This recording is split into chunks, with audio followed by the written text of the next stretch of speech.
My name is Betty, 16 years old. The knock on my bedroom door came like a drumbeat against the quiet of that Wednesday evening. I had been lying on my bed, sketching half-heartedly in my notebook, when my mother's voice called through the wood, groggy and strained. "Betty, honey, I need to talk to you." When I pushed open the door, I found her sitting awkwardly in the recliner, her right wrist wrapped in layers of white gauze. She looked small, almost fragile, her eyes foggy from the prescription painkillers the doctor had sent her home with.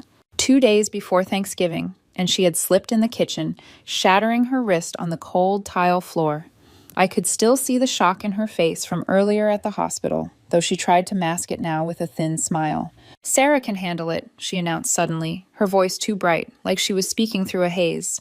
My mother always slipped my cousin's name into conversations when she was medicated, but after a pause she corrected herself. "No, you can handle it. You've been helping me cook for years." Helping. That word sounded like a joke. Yes, I had peeled potatoes and stirred gravy under her watchful eye, but helping didn't mean preparing an entire feast for 23 relatives with no guidance and barely 48 hours. I stared at her, waiting for her to laugh, to admit she was teasing me, but she only leaned back, wincing as her wrist shifted. "You'll be fine. You've watched me long enough." Something inside me clenched. I wanted to protest, to shout that I wasn't ready, but her eyelids were already fluttering shut. The painkillers dragged her back under, leaving me standing in the hallway with the impossible weight of her words pressing down on me. That night, I sat at the kitchen table with a pad of paper, scribbling down every dish I could remember her making. Turkey, stuffing, rolls, cranberry sauce, mashed potatoes, green bean casserole. The list seemed endless. My hand trembled as I calculated how much of everything I'd need. I cried quietly when the numbers didn't add up. Thanksgiving morning came like a tidal wave. The kitchen filled with steam, clattering pans, and the acrid smell of smoke when I burnt the first batch of rolls. I remember standing barefoot on the cold linoleum at 2 a.m, hands dusted with flour, eyes stinging with exhaustion. At 3 a.m, I slumped against the counter, whispering to myself that I couldn't do it. But then I thought of my father, of how he looked at my mother like she hung the moon whenever she pulled off these feasts. I wanted that look, even if it meant sacrificing myself. By noon, when the family began to arrive, the house smelled of roasting turkey and cinnamon pies. I moved through the kitchen like a ghost, smiling thinly as cousins and aunts breezed in, leaving their coats on chairs before wandering back out to the living room, where laughter and football filled the air. "Betty, the rolls smell wonderful," Aunt Marie said, poking her head into the kitchen. She plucked one off the tray, took a bite, then shrugged. "A little burnt, but still good." She left before I could answer. When the meal was finally served, I carried platters out with shaking arms. My father stood at the head of the table, clapping his hands. "Sarah, no, Betty, did such a wonderful job," he boomed, misnaming me at first in the confusion of praise. My mother, her wrist in a sling, beamed proudly, as if she had orchestrated every dish herself. "You're so lucky to have such a capable daughter," someone said. I caught the words like they were meant for me, but the way my mother smiled and nodded made it feel like the compliment belonged to her. I sat at the corner of the table with a plate balanced on my knees, too tired to eat. The turkey was a little dry, the rolls overbaked, the gravy lumpy, but no one seemed to mind. They laughed and ate and toasted, and for a brief moment, their praise warmed me. Being useful felt good. Being needed felt like love. After dessert, I slipped away into the pantry, sank to the floor, and let the exhaustion wash over me. My fingers were red and raw from scrubbing pans. My back ached from standing all day. And yet, as I sat there in the quiet, I whispered to myself, maybe this is who I'm supposed to be. The following morning, while I was still half asleep, I heard my father's voice through the thin walls of our house. He was speaking with my mother, his tone filled with amusement. "Well, next year we'll let Betty handle everything. She's clearly got a gift for this." I froze, my stomach twisting. My mother chuckled softly, the sound muffled by the bedroom door. "Of course, she's practically grown now. She can manage." The decision was made without me, my future bound in 2 casual sentences. I wanted to run into their room and say no, to plead for them to remember I was just 16. But something in me stayed silent. Maybe it was fear, maybe it was pride, or maybe it was the dangerous thrill of knowing that for once, the family had noticed me. That was 18 years ago. What started as emergency help had quietly, almost invisibly, solidified into expectation. Even now, I can still taste the metallic bite of exhaustion in my mouth, still hear the faint echo of their voices in the dark. She can handle it. She'll do it again. I didn't know it then, but that moment was the beginning of a tradition that would consume me. And once a tradition begins in my family, it is nearly impossible to break. Over the next few years, Thanksgiving stopped being a holiday and became a schedule taped inside my head.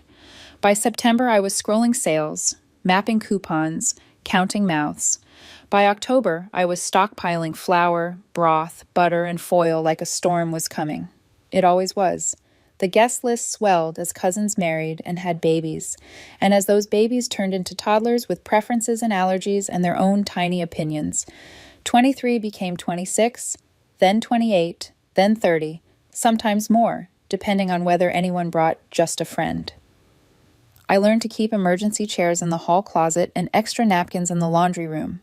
People began to talk about Betty's Thanksgiving, the way small towns talk about the one good diner. It turned into a brand I never meant to create. Her stuffing, they'd say, the best I've ever had. Her gravy? Perfect, silky.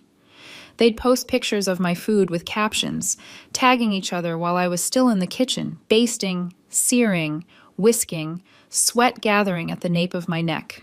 If I was lucky, I'd catch those posts late at night after everyone had left, seeing my work framed in someone else's gratitude like I wasn't even in the room where it happened. On paper, I wasn't alone. There were plenty of relatives within arm's reach of a cutting board. In practice, help was a mist, present until you tried to touch it. Someone would poke a head in. "Let me know if you need anything." I'd say, "Could you cube those sweet potatoes?" And they'd suddenly remember a phone call. I'd ask, "Can you stir the gravy while I plate the beans?" And they'd smile apologetically. "We don't want to get in your way. You've got a rhythm. We'll just mess it up." It became a family script. Praise in the doorway, retreat to the couch. I built systems to survive. Spreadsheets organized by oven rack and minute-by-minute timing. Labels on fridge shelves. Wednesday prepped sides. Thursday final bake. Do not touch. I learned which dish could hold heat without dying, which pie likes the bottom rack, and how to coax a reluctant gravy back from the brink with stock and a whisper of vinegar. I could tell time by the sound of my father's laugh in the living room, deeper and closer together as the game got good, while I hovered over a thermometer, waiting for turkey to drift from 160 to 165 without overshooting. The kitchen timer became a metronome for my heartbeat. No one saw any of that. They saw a parade of dishes slide through a swinging door, hot and fragrant and apparently effortless. They saw me, hair knotted back, face ruddy, with a smile I wore like oven mitts, utilitarian protection, not warmth. They saw plates refilled as if the table itself were generating food. When I finally made a plate for myself, it lived on the counter, where I took harried bites between rinsing pans and rotating trays. I learned to eat like a bird, then like a thief. There was a particular quality to the critique that came wrapped as concern. "Last year the turkey was a little dry," someone would say lightly, fork hovering at my shoulder. "Maybe brine longer?" A cousin would murmur, "Could the stuffing be a touch less salty this time?" A great uncle would chuckle, "Aunt Marie's rolls used to be better, but yours are fine." The word fine did a particular kind of violence. It made my effort sound like an accident that had turned out okay. One year, as I stood balancing 3 trays, the green beans slick with butter, the carrots glazed and freckled with thyme, a lemon tart wobbling on its tin, my father blocked the hallway with a grin. "Kiddo, you outdo yourself every single year." He reached to ruffle my hair, then stopped at the last second, remembering I wasn't 6. "Your mother says you've got the touch." I smiled, breathless. "You could hold this," I offered, shifting the tart. He stepped back, hands up, a laugh covering retreat. "Oh, I'll just get out of your way." That was the refrain. "I'll get out of your way." What they meant was, "I'll keep this easy for me." They framed it as respect for my competence. I tried to believe them. Sometimes, late at night when the house was finally quiet, I did. "They trust you," I told myself, sliding pans into soapy water. "They're trying not to disrupt." But the truth whistled through the crack under the kitchen door. They were comfortable. I was their comfort. The logistics alone could have been a full-time job. Shopping for 30 meant 2 carts, and the choreography of a general, how to move through the store without backtracking, which cashier moved fastest without crushing berries, how to stack eggs around the turkey without casualties. I kept a cooler in the trunk and learned the names of produce managers. The week of, my phone filled with alarms. Stock the bread cubes, thaw the stock, mac and cheese base now. I wrote to-do lists on my palm when paper went missing. There was a rhythm to it that satisfied the part of me that loves to solve problems. If you don't look up, solving can feel like love. But the cost was the missing. I missed first steps and second touchdowns, and the quiet half hour when the TV volume dips and people talk like themselves. I missed the part where you catch a cousin in the hall and hear the real version of their year. I missed the beginning of inside jokes and showed up at the end, smiling like I understood. When I finally sat, the cranberry sauce had gelled into a red tile and my gravy had skinned over. Someone would shout from the living room, "Dessert?" and I would stand again. I wasn't a martyr. I took the praise. I held it like a heat pack against the ache. "You're extraordinary," an aunt would say, kissing my cheek, and I'd nod, ashamed of how much I needed it. "We're so lucky you do this," my mother would tell me, while arranging herself at the center of the table, her good wrist raising a glass. Everyone would look at her. I would look at my hands, the faint scars on my knuckles, the way they had become tools. The more they admired, the more the stakes rose. Requests multiplied, free as air. "Could we add a dairy-free mac and cheese?" "My friend's bringing her boyfriend. He doesn't eat onions." "You'll make a separate pan of stuffing without nuts, right? And another without gluten?" The word separate began to feel like a slice taken from me. I was additive, divisible, replicable, until I wasn't, until I came up short and felt like I had failed them, like failing them was failing at being loved. There were brief moments when someone's hand would land on my shoulder in a way that felt like an anchor, not a press. My brother once stood beside me, drying pans without a word. We didn't talk much when the house was full. Neither of us liked to be overheard, but he stayed long enough to make my back stop aching. "You don't have to do all this," he said finally, voice low. I remember glancing toward the doorway. "Try telling them that." He snorted. "You know I won't." A beat. "But I'll be here." It helped. Not enough to change the shape of the day.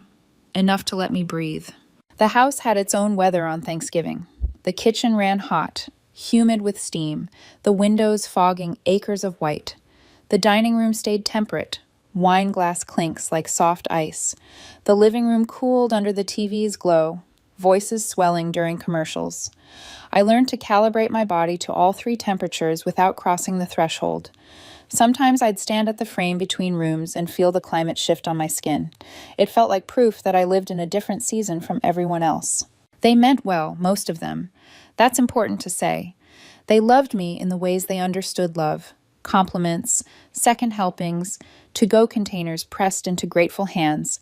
They didn't notice the way my shoulders rounded more each year, how my laugh thinned at the edges. They didn't notice because noticing would require reassigning labor, and reassigning labor would rearrange the holiday, and rearranging the holiday would threaten the memory they were trying to keep alive. Tradition is just a story you tell with the door closed. One year, after everyone left and the house exhaled, I found a note on the counter in my mother's careful hand. "You make us proud. You make this family possible." I read it twice, then stuck it under a magnet. It stayed there for a long time. I still don't know whether it was a benediction or a sentence. Around my mid-20s, my body began to tell the truth my mouth wouldn't. My feet ached for days afterward. My wrists throbbed from whisking. A migraine bloomed behind my eyes every time the oven timer screamed. And still, when an aunt wandered into the kitchen on the way to refill her wine, she'd say, "I don't know how you do it." And I'd answer, "Me neither," and played another round of sides like a magician pulling coins from air. In the quietest moments, those rare minutes when the dishwasher hummed and the house flickered low, I'd catch myself leaning on the counter, staring at my reflection in the dark window. My face looked older there. My mouth carried a private set of parentheses when I wasn't using it. I'd press my fingers to the glass, as if the other version of me might press back, might tell me how to step through. Instead, the doorbell would ring. Another late cousin, another friend of a friend. We heard about Betty's Thanksgiving, they'd gush, stepping into the warmth. We just had to experience it. I would smile and take their coats, and somewhere inside me, a small door clicked shut. The thing about a prison made of praise is that the bars are soft, and you can sleep against them for years. You don't notice they're strong until you try to push. By the time I hit my mid-20s, my body felt older than my years. Thanksgiving had turned into a marathon that left me limping for days afterward. My wrists burned from constant chopping, my back throbbed from standing over steaming pots, and my eyes carried dark hollows that even makeup couldn't disguise. Friends at work would ask about my plans for the holiday, their voices full of warmth. "We're going to my aunt's this year," one would say. "Everyone brings a dish. It's chaotic but fun." Another would grin. "Our family orders pies from the bakery. Less stress, more wine." When they turned to me, I gave the same answer every year. "I can't. I'm cooking for my family." There was always a beat of silence, then puzzled looks. "But can't someone else cook? Or can't everyone bring something?" I'd force a laugh. "Not in my family. It's tradition." I left out the part where that tradition felt less like heritage and more like a chain. College gave me the only reprieve I'd had since that first Thanksgiving at 16. Being hours away, I had an excuse that no one could argue with: distance. My mother called those years the dark holidays, sighing on the phone as she asked for recipes, my father chiming in with complaints that the food just wasn't the same without me. I remember sitting in my dorm room, listening to the guilt drip through the receiver. "You'll be home next year, right? It's just not Thanksgiving without your touch." I hung up each time with a knot in my chest. But after graduation, the temporary freedom evaporated. I was back within driving distance, and they slid me seamlessly back into my role as head chef. No one even asked if I wanted it. They just assumed. The year I returned, my father said it casually, like he was commenting on the weather. "You learned so much in college. I bet Thanksgiving will be easier now." As if my degree in communications somehow doubled as a culinary credential. The worst part was that I said nothing. Not then. I let the tradition reattach itself like ivy, curling tighter each year. One Thanksgiving in particular etched itself into my memory. I was 27. The day before, I had finished a brutal work week with back-to-back deadlines, but when I walked into my parents' house, there was already a list waiting for me on the fridge. My father had scribbled names beside each dish, but every single one of them had my name next to it. I stood staring at the paper when he walked in with a stack of folding chairs.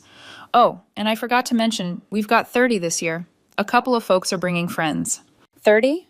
I turned, the word catching in my throat. "Yeah, shouldn't be a problem, right?" He said it like it was obvious, like I was a well-oiled machine. "You always handle whatever we throw at you." I swallowed hard, my hands clenched at my sides. "I do mind." His brow furrowed, confused. "What?" "I mind. I can't just cook for 30 people with 3 days' notice." My voice cracked. For the first time, he looked at me like I had spoken a foreign language. "But you've always handled it. What's different now?" What was different? I was exhausted, bone-deep tired of being taken for granted. I wanted to scream, "What's different is that I've been doing this for over a decade without help.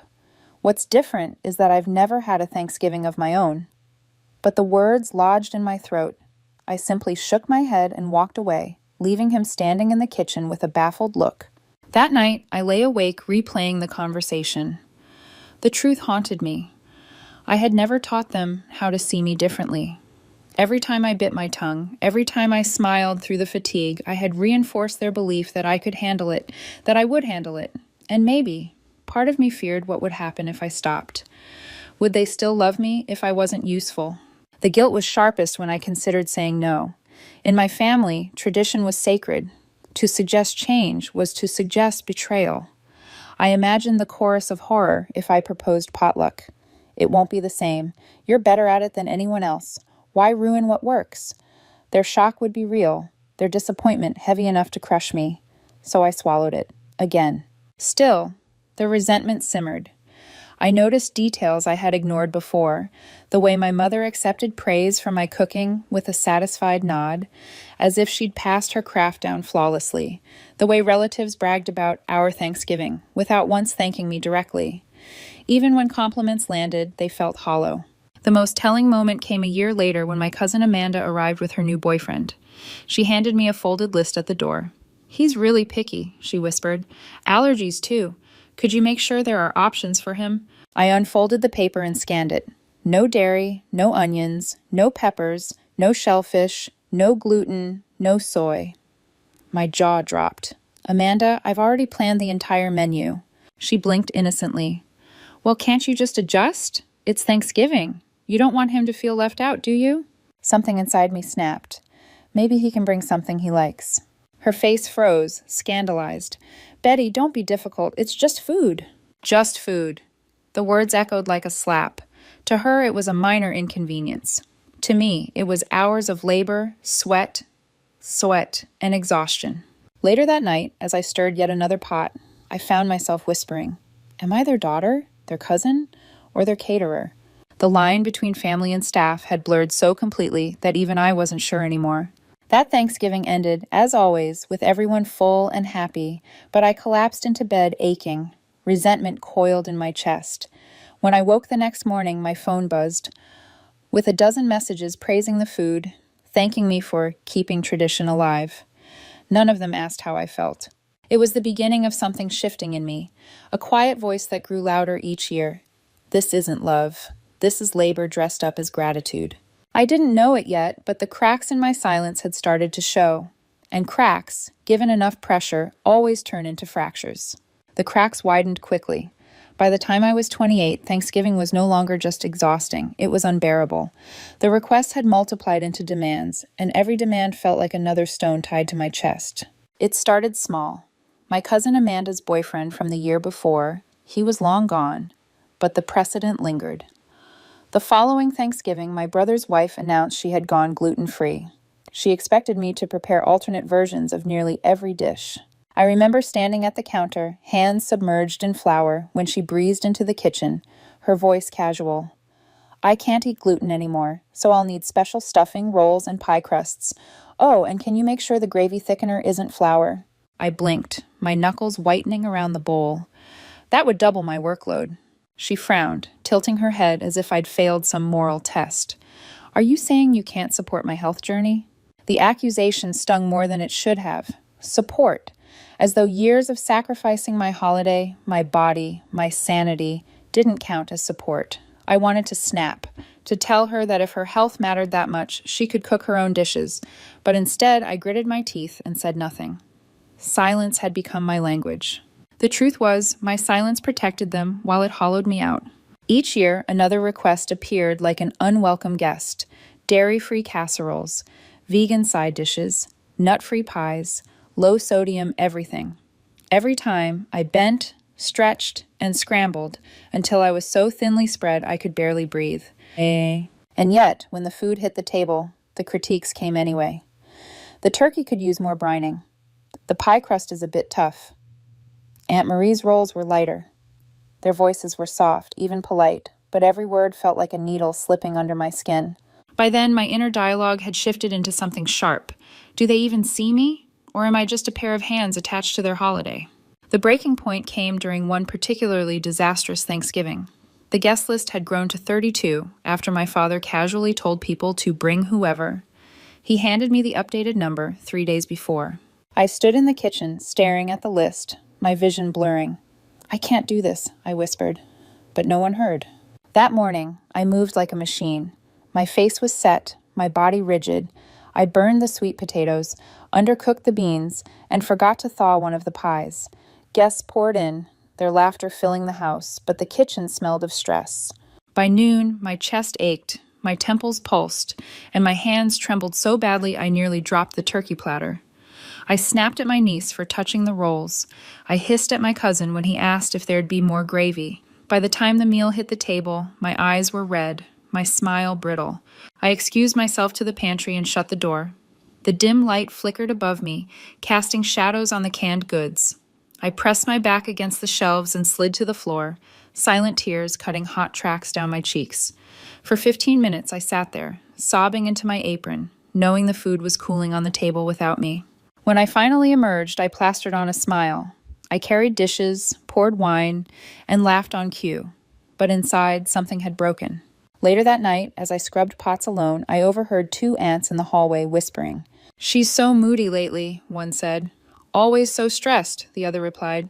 "Maybe she needs to handle pressure better." Handle pressure better. Not less pressure, not shared pressure, just better. I bit down on my lip until I tasted blood. That was the moment I realized. They didn't want me happy. They wanted me functional. It was around then that I decided I couldn't keep living like this. The resentment wasn't just simmering anymore, it was boiling over. My body was telling me no. My mind was telling me no. But I didn't know how to say it to them. Not yet. So I did something I'd never done before. I found a therapist. The first session, I sat stiff in the chair, arms crossed, unsure how to begin. "It's about Thanksgiving," I muttered, almost embarrassed. She tilted her head, waiting. "I've been cooking for my family since I was 16, every year, for 30 people, alone." My voice shook as I said it out loud. "And I hate it, but I can't stop." Her questions were surgical. "Do you enjoy cooking?" I thought back. I used to, when it was helping, when it was optional, but now... I shook my head. Now it feels like prison. "What would happen if you said no?" "They'd be disappointed, angry. They'd guilt me. Thanksgiving would be ruined." "And what if it was ruined?" I stared at her. What? What if Thanksgiving was ruined? What would actually happen? The question lodged in my chest. I opened my mouth, but no words came. Life would go on, wouldn't it? They would find food somehow. Restaurants, potluck, takeout. The world wouldn't stop spinning. But the fear was real. If I wasn't the one holding the holiday together, maybe they wouldn't need me at all. That thought scared me more than exhaustion ever had. I left her office with my head buzzing. The world outside looked the same, but inside me, something was shifting.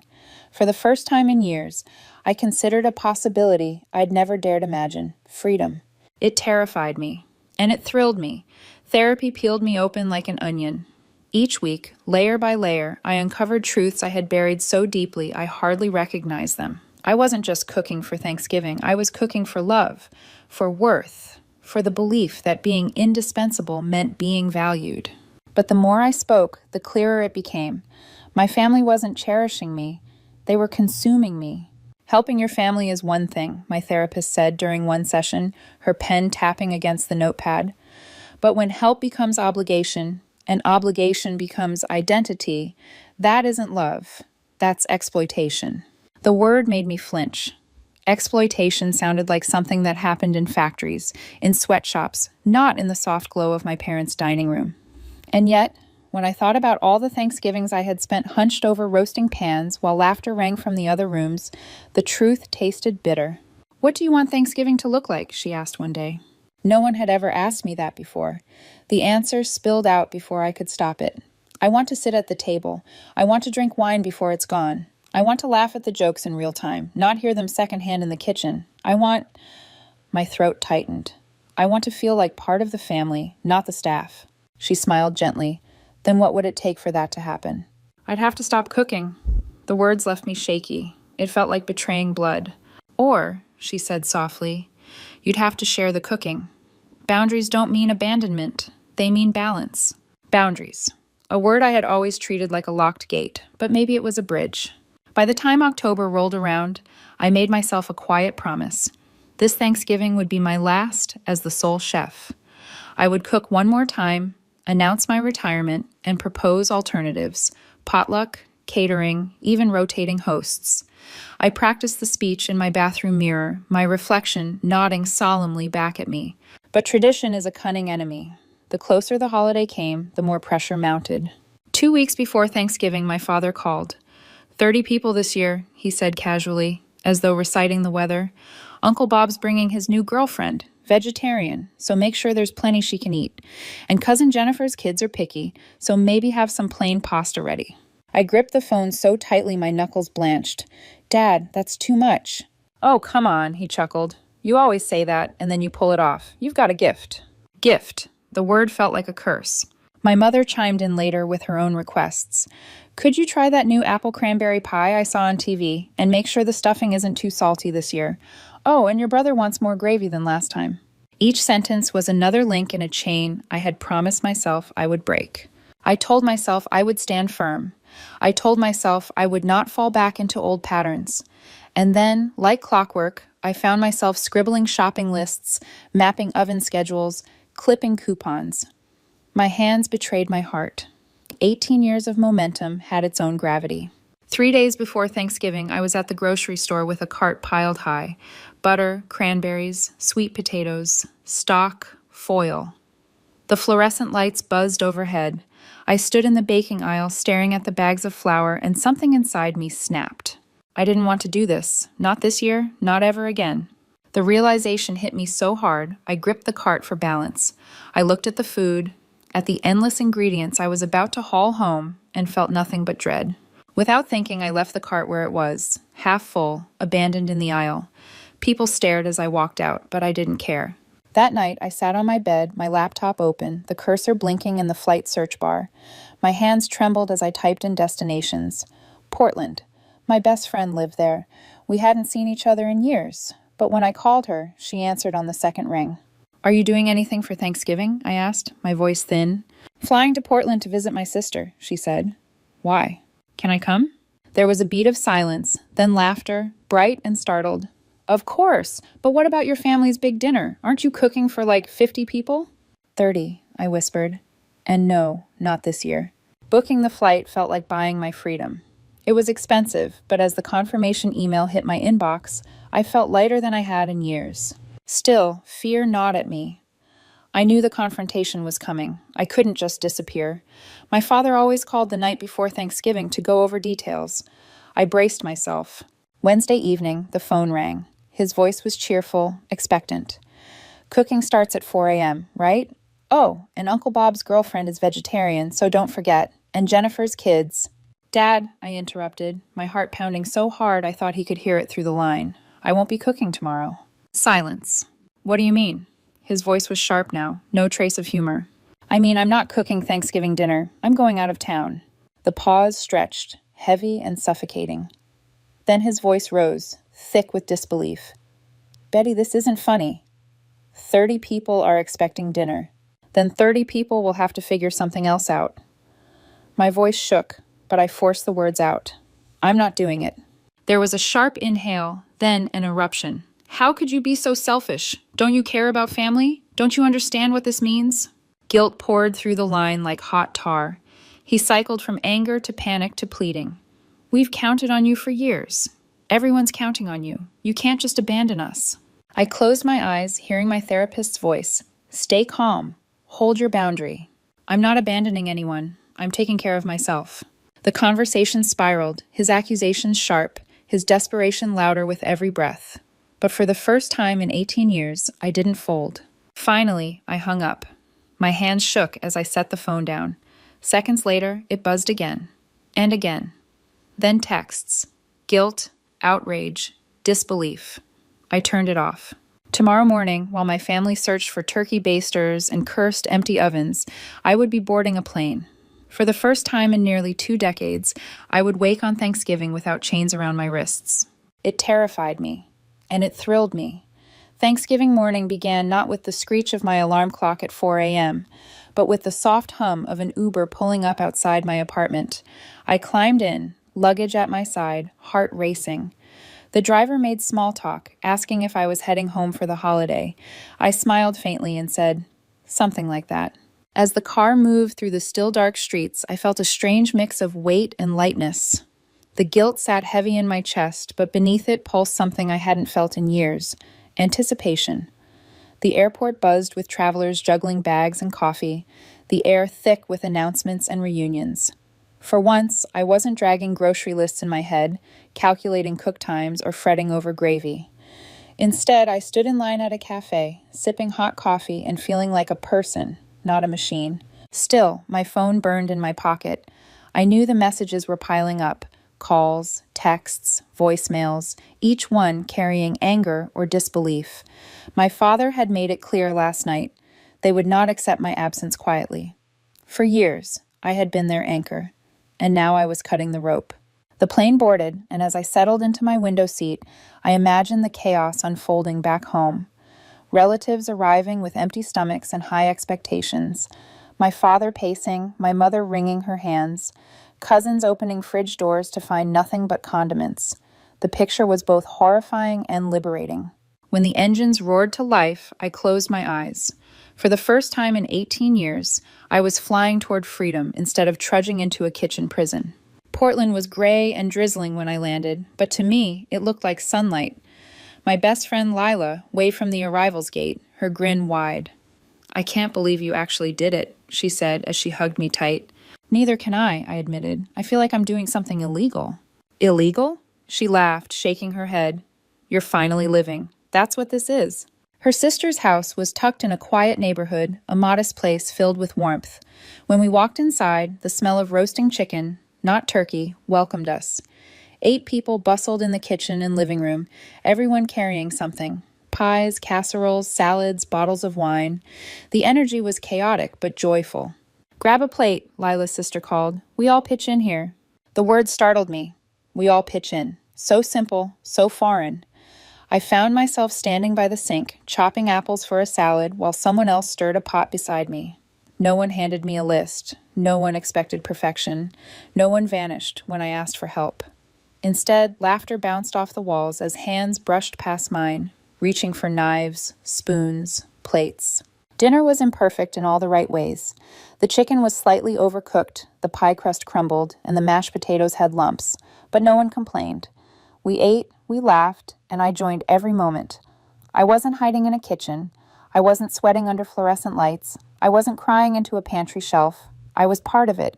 Later, after dishes were stacked and board games spread across the table, I slipped outside into the drizzle. The cool air hit my face, and I breathed deeply, tears pricking my eyes. This feeling was what I had been missing all those years. But I couldn't ignore the storm brewing back home. My phone had been off since last night. I knew that when I turned it back on, the flood would come. Angry messages, guilt-laced pleas, maybe even ultimatums. The thought made my stomach knot, but for now, I let the phone stay silent. As the night wound down, Lila nudged me. "How do you feel?" I thought for a long moment, like I've stepped out of someone else's life, like I finally remembered who I am. Her smile was soft. "Then you did the right thing." Still, even as her words comforted me, a shadow lingered. Family doesn't let go easily. And I knew mine would not forgive what they saw as betrayal. The next morning, the moment I had been avoiding arrived. I turned my phone back on. The screen lit up, buzzing nonstop as notifications poured in. 47 messages, a dozen voicemails. I sat on the edge of the bed, bracing myself, and began to read. The first was from my father. "How could you do this to us? 30 people were counting on you. Do you even care about family?" Then my mother. "You humiliated us. Everyone was embarrassed. This isn't the daughter we raised." Text after text piled up. Aunts furious, cousins bewildered, accusations of selfishness, abandonment, betrayal. The words stabbed, each one reopening wounds I thought had closed. But then, buried among the anger, came something unexpected. "My cousin Mark. I never realized how much work you put into Thanksgiving. I'm sorry we took you for granted." "Aunt Linda, I understand why you needed a break. We should have helped more. Forgive us." And then my brother, quiet as always. "Mom and Dad are furious, but honestly, I'm proud of you. You finally stood up for yourself." The final message came from my teenage niece. It was actually kind of fun figuring dinner out together. We messed up the roles, and Grandpa complained nonstop, but it felt real. "Thanks for shaking things up." I stared at the words, my chest tight. Amidst the storm of guilt and fury, tiny seeds of understanding were beginning to sprout. But I knew the battle was far from over. Friday afternoon, I sat by Lila's sister's window, the Oregon drizzle tapping against the glass, scrolling through message after message. The flood from home was everything I had expected. Anger, guilt, accusations. But what I hadn't expected were the cracks of light breaking through. A cousin's apology, an aunt's admission, my brother's quiet pride, and my niece's surprising gratitude, describing the chaos as fun because it forced everyone to actually do something. The contradictions pulled me in opposite directions. My heart ached with guilt over the pain I had caused, but another part of me, the part that had cried in pantries and eaten standing at counters, felt vindicated. For the first time, someone had admitted what I'd known all along, that I had been carrying too much. Still, the loudest voices were the cruelest. "You ruined Thanksgiving. You abandoned your family. You embarrassed us in front of everyone." My parents' anger rang clearest of all. My father's words replayed in my head like a broken record. "Do you even care about family?" Family. That word, heavy and sharp, had been the very reason I cooked all those years. Family meant sacrifice, I thought. Family meant doing whatever was necessary to keep traditions alive. But now I wondered, if family only loved you when you gave them everything, was it really love? That evening, Lila found me still staring at my phone, my thumb frozen over the screen. "You don't have to read them all at once," she said gently, setting down a mug of tea. "I can't help it," I whispered. "It feels like, if I don't, I'm ignoring them. And that's what they're accusing me of already." She sat beside me. "Ignoring abuse isn't cruelty, Betty. It's survival." The word abuse made me flinch. She saw it and softened her tone. "Maybe not intentional abuse, but they've taken advantage of you. You know it. Now they know it too. They just don't like the mirror you held up." I swallowed hard. She was right, but my chest still ached with the weight of their disappointment. The next few weeks were a study in fractured dynamics. Some relatives refused to speak to me at all. My mother's voice on the phone was clipped, frosty, as though every syllable had to pass through ice. "You made us look bad," she hissed during one call. "People were shocked, embarrassed. They thought we raised you better." I pressed the phone tighter to my ear, anger rising. "Raised me better? You raised me to break my back for everyone else while you sat and smiled." "That's not fair," she snapped. Neither was the last 18 years. Silence, then the click of her hanging up. My father didn't bother with subtlety. "You've become selfish," he said bluntly when he finally called. "Do you know how many people went hungry that day because of you?" "They didn't go hungry," I said, my voice trembling. "They improvised. They bought food. They figured it out." "That's not the point," he growled. "You let us down." "No," I whispered. "You let me down." That ended the call. But not every conversation was poison. My cousin Mark reached out again, this time with a voice message. "Betty, I don't know if you'll believe me, but I really am sorry. Watching everyone scramble without you, it opened my eyes. You've been doing the work of 10 people. I can't believe we never saw it." And Aunt Linda sent a letter, an actual handwritten letter, that arrived in my mailbox one quiet afternoon. "I don't know how we became so blind, dear. You deserve better. I hope one day you'll forgive us. I hope one day we can share a meal without you carrying the world on your shoulders." I cried when I read it, not because it fixed everything, but because for once, someone had put into words what I had been aching to hear. Then there was my brother, always the observer, rarely the speaker. He showed up at my apartment one night with a pizza box in hand. "Thought you might be hungry," he said simply, stepping inside. We ate in silence for a while before he spoke again. "Mom and Dad are furious. They feel humiliated. But me?" He met my eyes. "I'm proud of you." I blinked back tears. Proud? For ruining Thanksgiving? For finally standing up? For reminding everyone you're not just kitchen staff? He leaned back in his chair. "I wish I'd spoken up sooner. I saw it. All those years. I just didn't think you'd ever say no." "I didn't either," I admitted. He reached across the table, squeezing my hand. "Well, you did, and maybe now things will change." His faith gave me a flicker of hope. But hope didn't erase the fractures. The family was split into camps, those who were angry beyond reason, those who felt guilty but stayed silent, and the rare few who actually understood. Christmas passed awkwardly. I skipped the big gathering, spending it quietly with friends. New Year's arrived, and my phone stayed stubbornly quiet. No cheerful family texts, no invites. It stung, but it also gave me space to breathe. It was clear now, my rebellion had been more than a single act. It had triggered a reckoning. My absence had forced them to confront what they had built on my back. Some resented me for pulling the foundation away. Others, though, had finally begun to see that the foundation itself had been cracked all along. And somewhere inside me, for the first time, a thought began to take root. Maybe this wasn't the end of family. Maybe it was the beginning of something new, something smaller, truer, built not on expectation, but on choice. Still, I couldn't ignore the shadows of betrayal that lingered. Would my parents ever forgive me? Would they ever see me as more than the sum of my labor? The questions followed me into the new year, gnawing at the edges of my peace. The months that followed felt like walking through rubble after a storm.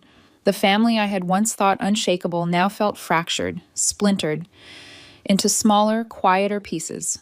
For some, The fracture was permanent. A few relatives stopped speaking to me entirely. Invitations dried up. Their silence was loud, but I realized it was conditional love I was losing, the kind that depended on my labor. Others, though, began reaching out in tentative, halting ways. My cousin Mark invited me to a small dinner where everyone brought a dish. My Aunt Linda called to ask if I could teach her how to make gravy, laughing nervously as she admitted she'd never tried before. My brother checked in more often, sometimes with pizza, sometimes with just his presence. But my parents were the hardest. My mother carried her disappointment like a badge, letting it color every word. "We never asked you to do it all," she said during one heated call. "You didn't have to ask," I snapped back. "You expected it, you relied on it, and I delivered for 18 years. She went quiet, then murmured, "But you seem to enjoy it." I enjoyed feeling useful, I admitted, my throat tight. I didn't enjoy sacrificing every holiday while you all sat and relaxed. There was a pause so long I thought she had hung up. Then quietly, "We didn't know you felt that way." That was the hardest truth to swallow, that they had never considered my experience. In their minds, I wasn't suffering.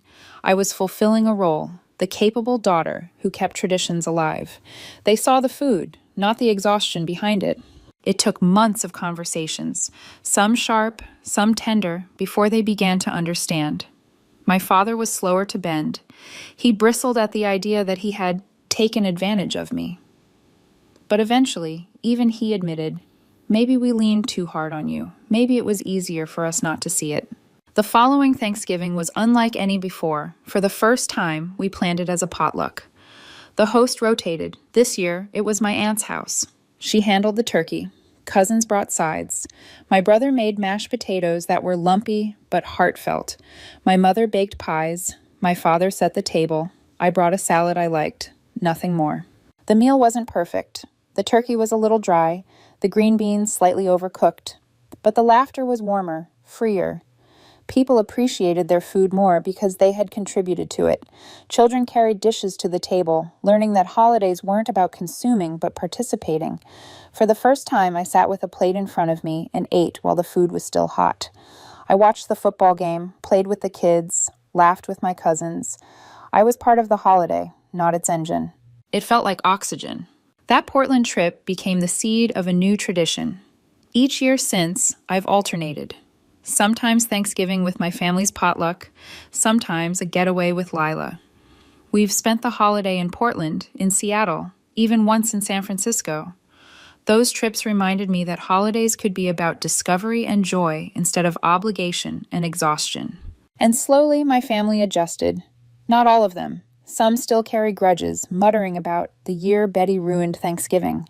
But those who remained, those who adapted, became closer to me than ever before, because now when I show up, it's by choice, not compulsion. My presence is no longer assumed, it's valued. My kitchen no longer feels like a prison. On quiet evenings, I cook because I want to. Simple meals, joyful meals, meals where no one waits with folded arms demanding perfection. Sometimes I even bake pies for myself, eating them hot from the oven without worrying if they're Instagram worthy. Looking back, I see it clearly. My rebellion didn't destroy my family. It saved it. The old system was unsustainable, built on my silence and their convenience. By refusing to continue, I forced everyone to grow. The ones who only valued me for my labor revealed themselves by cutting contact. The ones who truly loved me adapted, apologized, and began building something healthier. I'm grateful now, not for the years of exhaustion, but for the lessons they carved into me. I've learned that choosing yourself isn't selfish. It's survival. I've learned that love without respect is just control. And I've learned that the most radical way to care for your family is sometimes to stop letting them take advantage of you. This Thanksgiving, as I sat at the table, my niece leaned over with a grin. "Your salad's really good, Aunt Betty. But you know what? I think it's more fun when everyone helps." I laughed, my heart swelling. "Exactly," I said. The house hummed with conversation. The food wasn't flawless, but the joy was. And for once, I wasn't standing in the kitchen, waiting for permission to join. I was already here. And that, I realized, was worth more than any perfect feast I could have ever made.